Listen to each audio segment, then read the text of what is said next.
am I trying to say? Guys, it's all here. So there is nothing chinonzi chinonaka. Hakuna chinhu chinonzi chinonaka. Chinonzi chinonaka. To a hungry person, even dog food will taste good.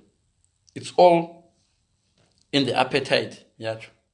Saka even munhu unonzi anaki, ukatanga wapa murume wako appetite ka, anongonakirwa newe.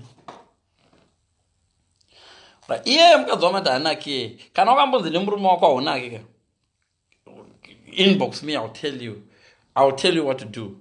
Unonaka chete.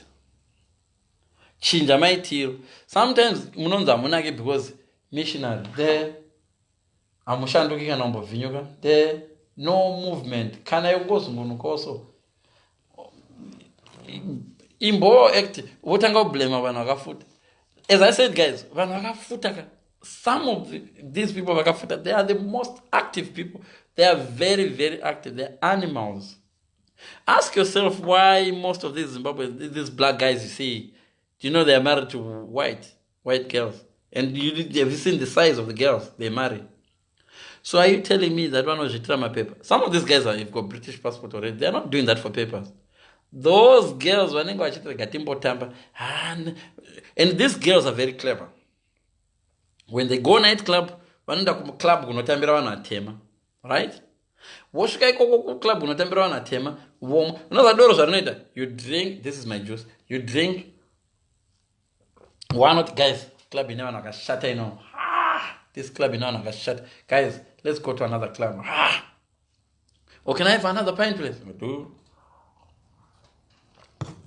And another one, please, before we go. Guys, it's too early. Just end up, El Barrio later. Pauno marriage form. Guys, one name baby. Hey, one name baby pinda. It's the same girls who are it's the same girls who are going to the toilet. Because these girls, sometimes they go and discuss you, my toilet. Ask those Nigerian people. Those Nigerian people sell perfumes, my toilet. They hear a lot of stories. Even if you go to the wanted a club crawling, yes. One in my club, my club, they say, was it at okay, what I think, okay. You do panos one what it document. Pano pinned out, who am I going? Wangana church never got you, but Umberta in the dumb. Saka, Iro Lumbiro went and a chokumba. Shinonokita is really unique, Shanachi Kuza. What a heart, Shona cage. And it Mangwana, don't okay. What it's okay. Before you find out, Wanaki Ranacho, Watoro Worona, Arufamana, Varume Zimbabwe, Shinji, don't take anything against me. I'm just telling you, it's all here. Don't ever think there's someone anon Zaganaka or what. It's really all here, and it's all down to you as a person. If you want me to feel that you're unique, do some. You can't keep on doing the same thing and expect different results. Kana wakamboita zvimwe zvinhu ukanza unaki nemurume wako ukaramba uchizvidzokorora uchangoramba uchinza unaki. Try difference. Kana waidyara mbeu yenzungu isingabereki, chimbodyara ipwa imomo kana kudyara something else chisingaberekeri muzasi. Kana ukaramba uchidyara nzungu imomo uchangoramba uchinza unaki. So there is nothing chinonza kana usina murume kana kuti une mukadzi uchinza unaki. Try if you kanzoneka doro. Try wokushandisa kana rurimi rwako. Improve your timing. Right, guys, there's 5 stuff you can do. Some of these women don't know, right? Guys, try to lick women armpits. Don't tell me I don't know. You can watch them yourself. Try to lick vakadzi muma armpits. Zvinotekenyedza nditi kune vamwe. But it's a very, very turn on kune vamwe. Trust me, try that. Try kutaurira munzeve mumunhu nditi. Something with just don't put your tongue in there. Just be gentle, like as if you're gonna whisper something, as if you're gonna put your tongue in there, as if you're gonna do something and not do it. Breathe, just something. Kana ngolika pazaspenze, ngolika chinzeve chitasi ngonda chiruma nema lips, kuruma nema lips, kuruma nema lips, kwete kuruma nema zinu, kuruma nema lips, kubata nema lips. Dai. Loosely. That on its own can be. Kana wabatwa ne kana kunanzwa pamunhu apa anoona munhu yange iri clean hamuna kana dziwa kana. Don't go wrong. Isatangi yako ipapa mukati kana kungonanzwa ndebvu dzemunhu uchidziteedza nerurimi kudai right round kudai kana kungonanzwa masideburns emunhu kudai kana uri mukadzi. Just something unique. Kana kungonanzwa paura kunanzwa uchikwidza musoro kuita zvokudai zvokudai. Something chaunongofunga kuti someone has never done it before.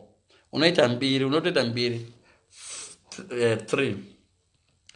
Endaiko kuzasu ipapa pane majoints apapa majoints ingoisa rurimi samwe ipapa tora yoga splasha yoga uronditeko wandisvibisa lick it off anyway painenge yangopinda lick it off kuti imwe iri papi lick it off zvinogona kuitira mamashura. Go and try it mukazondinga endbon Leon what he told me murume wavo ngaamboti achibva handiyo ari kuti you're a boring wife. Murume wavo ngaamboti achibva kuuyu wana wakamugadzira wakapfeka zvekuanisa wangopfeka shinda dambura chero mamajini asakaraya uri dambura kudai uri dambura kudai uri dambura wakarivhura.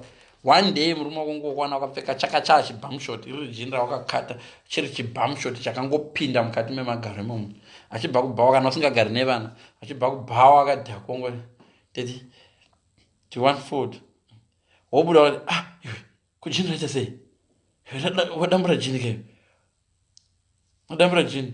Just do something. Be unique, right? Number 4. Kanganwa kana kupfeka bhurugu ingokanganwa kupfeka bhurugu tasingowakanganwa kuti newo murume kanganwa kupfeka underwear famba netracksuit yako kana neshort kusina underwear ichingori. Some of these ladies vakanganwa kuti unayo vakaiona pawedding kuuyi pamaidini vatokanganwa kuti iri mumba vakutonotsvakadzana fidzo vasingatoziti iri mumba. Pfekawo kama kalusa underwear zvimadhidhas zviri fluorescent zvezviye makuseni wamuka muchikwesha mazino ichingoonekwa yangoremberawo so vamboona kuti murume wangu uyo zvanayo anowana marambiro emwe munhu kuti akanyengwa noti shamari my husband is got a bigger one than that. Vamwe vanhu vari kukuhurira ika muri kuhurirwa nemunhu anekadora kari kusekwa ikaka vanhu vari kukutorera akadzi vane kadora all because you don't flaunt. If you got it, flaunt it. Kana une garo mboti vamwana nhasi ndaona imwe video paizonge ndawana imwe song inoti muranda kadzi ndoda kuti munduze ndinogona here kutamba nhasi handisana kuenda kudisco handiendi kudisco ndiri munhu wechechi panhasi kuda kumbotamba muranda kadzi. Okay bamwana I want you to give me 5 out of 5 mondipa mapenzi muranda kadzi muranda kadzi oti ndirigona here bamwana. Some of the time unotori better than vasikana vavari kuchiva kuclub uko. You're much better than those girls. Besides, he's your husband. Akakutuka kuti handidi zvechihure panapa anenge ari very stupid husband. Usually anobva kuti mwana munogona zvamunogona. One day akanonzi murandakadzi kubva anoti shamara I've got a better wife. My wife can do this better man. But some of the people havahuri because vanoona level remaster and 9 times out of 10 vanhu vari kutorera varumeka they are not even your class. They are not even your class. Because munhu weclass haatore murume anokuita kuti usiye mukadzi wako. Munhu weclass kana ndiri munhu weclass ka handitore mukadzi womunhu. Mukadzi womunhu anosiya murume wake for me asina kutorwa. And then 9 times out of 10 mukadzi womunhu anosiya murume for somebody asiya anotozomuroora. Unosiya murume wako for somebody asingatozombokuroori wotozotanga wotozotsvaka umwe watoona idiot. Because a good person haakuita kuti usiye murume wako. It's so painful to go through divorce. I would not even wish this to happen to any person, even my enemy.